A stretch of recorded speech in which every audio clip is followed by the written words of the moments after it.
historic night with a current vice president, the first ever woman and first ever person of color to be vice president, debating a former president of the United States. Before the debate, Trump supporters expressed hope that the former president would stay focused on issues such as inflation and immigration, and that did appear to be a struggle for Donald Trump, perhaps too often, most notably when he invoked what authorities in Springfield, Ohio are saying is just false, a debunked meme that Haitian migrants are stealing and eating pets. He said that on the debate stage tonight. If illegal immigration is the most important issue to you as a voter, he did talk about it aggressively, but Vice President Harris's supporters have got to be pleased with her performance this evening, which was focused on, telling voters that she cares about them and she has a plan for them, and over baiting Donald Trump into talking about crowd sizes and court cases and Nancy Pelosi and Russiagate and grievance. And he took the bait almost every time, if not every time. He cited Fox hosts as fact checkers. He invoked Hungarian strongman Viktor Orban as a character witness. It was like a 4chan post come to life. He really took her bait almost every time. If you're a fisherman, as I struggle to be, you would be lucky to have your bait taken so often. Instead of focusing on Trump filling in the blanks, for those voters unfamiliar with her, he focused on stuff as if he was the incumbent. I'm not sure Harris necessarily did enough to fill in the blanks that undecided voters might have about specifics about her plans, but there's no question Democrats have to feel good tonight about the trade of Biden for Harris, who showed herself to be a strong candidate. She delivered a strong message, and yes, she prosecuted the case against Trump. She started the debate, she began the debate approaching Donald Trump, shaking his hand at the podium, kind of forcing him to shake her hand, introducing herself, and from that moment on, Dana, she took the fight right to him. I'm just looking up, this is the quote that I think really sums up what Kamala Harris, her whole message was tonight. You're not running against Joe Biden, you're running against me. It was obviously a planned line, but it deftly explains how she kind of triangulated and she separated herself obviously from Donald Trump and where she needed to from Joe Biden. And what was so fascinating is that she didn't do it on defense.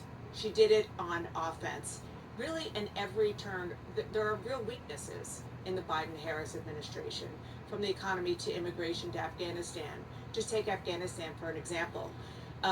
Instead of talking about the disastrous, chaotic withdrawal, she turned it to the fact that he invited the Taliban to Camp David and then he started talking about Abdul. And exactly. And then you mentioned that she was baiting him. She baited him, and he took the bait every single time, as you said. She was also using the language that he usually uses. She kind of stole it from him. Disgrace, weak, things like that really get to him. The other thing that I just want to add is that she began to turn to who she is by saying, I'm not Joe Biden, I'm Donald Trump. I'm from a new generation, a different generation of leaders.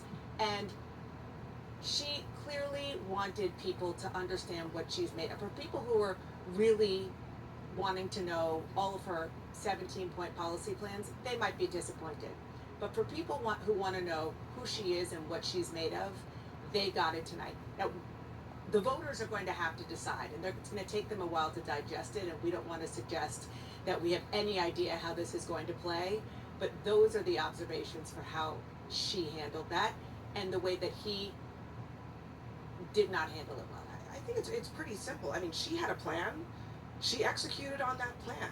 The plan was to, quite simply, bait Donald Trump, to force him to battle on her turf at every turn. I mean, she talks about China. He starts defending his love for Xi Jinping. She talks about, she talks about his sexual assault cases. He starts defending himself on that turf.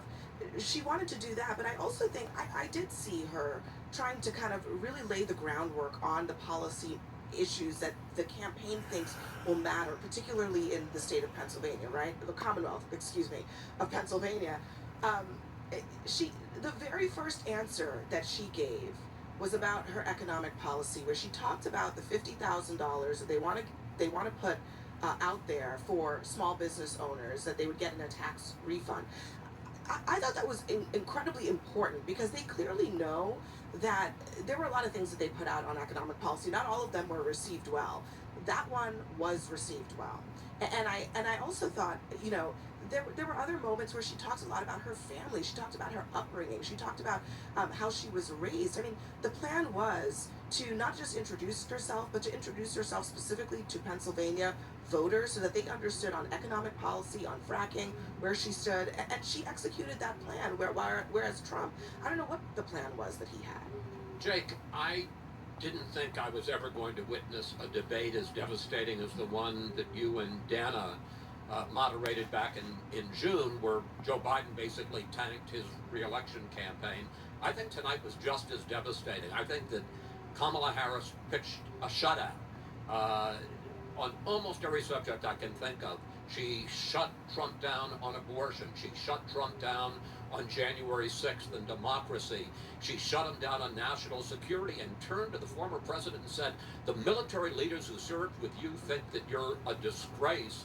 And then, as Dana mentioned, very powerfully at the end made the point that she is the candidate of change, and we need to turn the page from a decade of division and polarization. On substance, I think she pitched a shutout, and I think she did on style as well. I mean, the image of the debate to me is she's there, happy, smiling, expressive, shaking her head, in dismay at things Trump was saying. And Trump looked angry, scowling. She was looking directly at the audience. He was looking at the moderators and arguing with them. And something else. And he was, Donald Trump looked old tonight. Yeah. And somebody said on my show on Saturday, she wins just by showing up. I didn't know that was going to be true. I think it was. Yeah. She was the candidate of change, to just from the moment the two of them were on the stage. Everything that she said. Well, what you saw really It's all was under control. Vice President Kamala Harris prosecuting this debate with surgical precision. She was aware, as she must have been as a prosecutor, that the second you were inside of a courtroom, the jury is looking at everything you're doing. Muted microphones, doesn't matter. Her non-verbal cues, her body language, her incredulous expressions, at one point putting her hand under her chin to demonstrate that she was completely baffled by his line of defense. Losing a battle of expert witnesses you're talking about national security advisors, talking about Nobel laureates, talking about the whole litany of people who do not buy what he's selling. Also very well trained and seasoned, and knowing how to grapple with somebody who is going to possibly be bombastic, petulant, defensive, and have a derailed effort. She focused on all of those things. I saw somebody who, when she came out, allowed me to reintroduce myself. My name is Kamala Harris. On behalf of Kamala Harris, she came out with that in mind. I think she executed. Now, Donald Trump tried to derail her a number of times, but notice I'm saying the words Donald Trump in the way she did. It wasn't President Trump. She was referring to him as similar as you would in a courtroom, the defendant, under his title, reminding you of how did she phrase it? What he left us with. It was a really dynamite performance. So Anderson, I mean, his lack of parrying, his lack of making Kamala Harris and the Biden-Harris record the focus. I mean, if you watched this debate and you didn't know that she was the incumbent vice president, you saw a debate where Donald Trump was really on defense, and he and his record were the subject of the debate, not the incumbent leader. Kamala Harris did tonight what no governor, senator, politician, business person who has run against him in primaries in 2016, and certainly anything he faced in 2020, has figured out what no one else figured out how to do. Certainly Marco Rubio didn't figure it out by going after little hands. He debased himself, as many have. I want to show just some key moments where she needled Donald Trump on the most sort of obvious, basic things that we all know he has said, we all know are weak points, to devastating effect. Let's just take a look. Let's talk about what Donald Trump left us. Donald Trump left us the worst unemployment since the Great Depression. Donald Trump left us the worst public health epidemic in a century. Donald Trump left us the worst attack on our democracy since the Civil War. What the Wharton School has said is Donald Trump's plan would actually explode the deficit. I'm going to actually do something really unusual, and I'm going to invite you to attend one of Donald Trump's rallies, because it's a really interesting thing to watch. You will see during the course of his rallies, he talks about fictional characters like Hannibal Lecter. He will talk about windmills cause cancer. And what you will also notice is that people start leaving his rallies early out of exhaustion and boredom. And I will tell you, the one thing you will not hear him talk about is you. If you want to really know the inside track on who the former president is, if he didn't make it clear already, just ask people who have worked with him. John King, it was the moment she talked about his crowd size of all things, and people, not even was her crowd size, it was people being bored and leaving his rallies early. I don't think he ever recovered from that. He started shouting, and he never stopped. She triggered him there. I think she was uneven at the top. Not a bad answer, first answer in the economy, but not a great answer.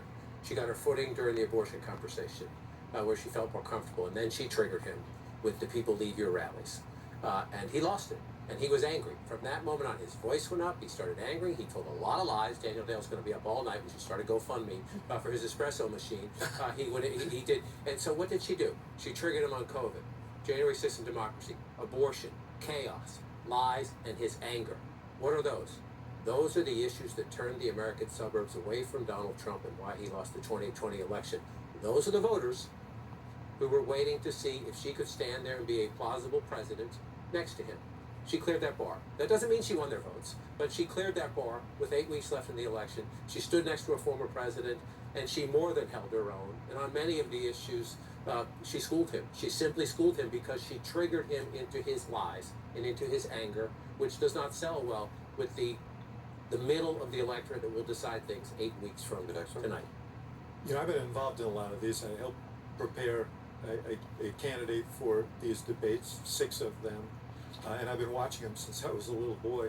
I've scarcely seen one like this, and the degree to which she dominated this. And, you know, part of it was butt kicking, and part of it was kind of someone doing it themselves in. I said earlier, jokingly, that, you know, when they said he said Muhammad Ali in the debates, that, you know, their fear has to be that he knocks himself out. He kind of helped, but she set him up, as John said.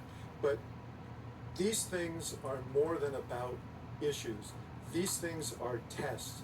These campaigns, these debates, they're oral exams for the hardest job on the planet. And people judge you in these moments, and they judge whether you have the mettle to stand up to that pressure, to be coherent, to deliver a case, and she certainly did that tonight. Then she whooped him. She just whooped him. And I think that there's been a desire, you know, in good fiction, there's like wish fulfillment. Like, you know, you watch a movie because you want something to happen, like some great romance. But people have wanted to see somebody put this bully in his place. And people have watched contender after contender fail to put him in his place. She got up there and she put him in his place. She baited him, and then she spanked him. She baited him, and then she spanked him. And not only did she pass the commander-in-chief test, he failed it. He failed it. Do you want this guy dealing with a dictator? When he can literally just be, I mean, you could see the punches coming. He couldn't get out of the way. I mean, if you can so unhinge somebody by saying people leave your rally, any world leader can manipulate you into anything. So I think that she passed the test. He failed it. But I think also she was speaking for the people. She really was speaking for the people. I think the right wing may not see it, but she kept coming back to a middle-class background. He kept talking about himself and himself. He went down every rabbit hole imaginable. Kamala Harris did something great for every parent in America. She put the bully in his place. Yeah, I can add more to what you guys have said using political terms such as butt whooping. But Harris hacked Donald Trump tonight, and we talked earlier, I mentioned, you know, being unconventional, which he has been all these years, doesn't mean he's unpredictable. And it turned out she could use a Mad Libs of triggers of everything he's ever talked about or been bothered by, and use them in a formula that was to first talk about an attack line he might have said to her, take a topic she was weak on, and follow it up with a trigger for him, and then watch him spin himself in circles trying to defend it. And at the start of this conversation, at the start of the night, we talked about who's going to look like an incumbent versus who's going to look like a challenger.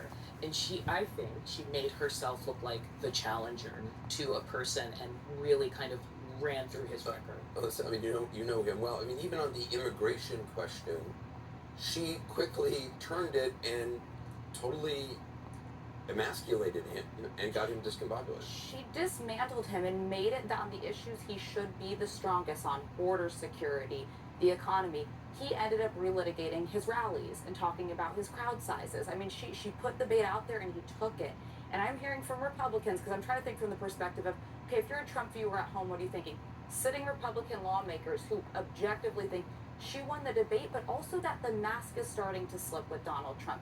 That this is the man who projects himself as strong, as in command, and in fact, he simply is not, with just a minor challenging, asking for more substantive questions, asking him to lay out a healthcare plan, basic things. He just can't do it. Certainly not the way he could have in previous years. Yeah, John. To the healthcare point, I think the moderators did a very good job in the idea that, you were president for 4 years. Now it's been 3.5 years of Joe Biden. You ran for president a couple of years before you were president. And Donald Trump said the best he could do about the Affordable Care Act or Obamacare is have some concept and some ideas. That issue was perilous for the Democrats in the first 2 years when it was being implemented because the change hadn't been fulfilled yet, and change is scary when it comes to something so personal like your health care. It's one of the most popular issues in the country right now, and it's been a huge boon for Democrats. And again, I'm going back, if you're a Trump voter, I'm getting income from some of the Trump voters I've met in my travels, and they're defending him. But the Republican strategists, they're not surprised because they know Donald Trump, they know he takes the bait, but they're really disappointed that he didn't have answers on substantive policy questions, to your point about immigration, that on what should be his issue, he took the bait and was talking about conspiracy theories and other things. And on policy proposals that matter to the people who will settle the election, he had nothing to say. I think she showed up as herself. She is a prosecutor. She can prosecute the case. She is not afraid to hold people accountable. That is how she started her career, and she did just that. And she laid some breadcrumbs in her opening statement talking about you're going to hear a lot of lies. And every time she tripped him up a little bit, she didn't then try and respond to him. She just said, see what I told you. I told you what you were going to get. I'm keeping them honest. She also helped turn the page when she said, you're not running against Joe Biden. That was a subtle reminder for Americans for the last 2 years that said they didn't want that rematch. And the last time they watched the debate, it was a rematch. And she was like, guess what, folks? I'm here. Here's an alternative. Here's a path to the future. And the final thing is that I'm texting with some folks who are doing Dow testing, focus groups during this debate. Undecided voters in Georgia. First, the gender gap is massive. It's about a 20-30 point gender gap on her responses. But one of Trump's worst answers was his response to COVID. And that was really when he started to unspiral and unravel, and he couldn't get back on track. I mean, say what you want, friends, but she nailed it tonight. Okay, now from the other side. The other American. The other American, right? The red American. So, John, I agree that she passed the test. Does she look presidential? Did she do a good job up there? And she did pass that test. But she was very light. You're complaining about Trump saying you don't have details on your plan. No details provided on anything here for her. She was very good at kind of rattling off her 2-minute answers, but then never really answered the questions. I think red America will look at this and say, I see it in the tweets. I never thought I'd say this, but CNN did such a great job on the debate and being fair, where ABC was not fair. This was a 3-on-1 at times versus Trump. They were demanding Trump be very specific on answers. The Kamala Harris, when asked about her values changing and having to articulate the differences of why she was for reparations, not for reparations, she said, they listed a very long list, and she said, I'll get to each of those. And then she didn't get to any of them. I would be curious to see the time, who had more time, because my sense was that Donald Trump was given more time. I don't know. No, but I'm just saying, Anderson, but my point is not time. My point is, there was not a demand. David Muir didn't say, well, Madam Vice President, are you going to answer that question? Or he did do that with Trump.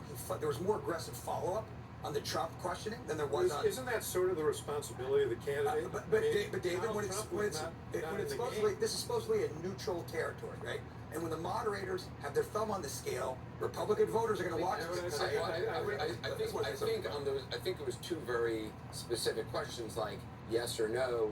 Is there anything you regret about January 6th? No answer. Well, then how about this? How about this? When she was pressed, and I thought this was particularly disgusting for me.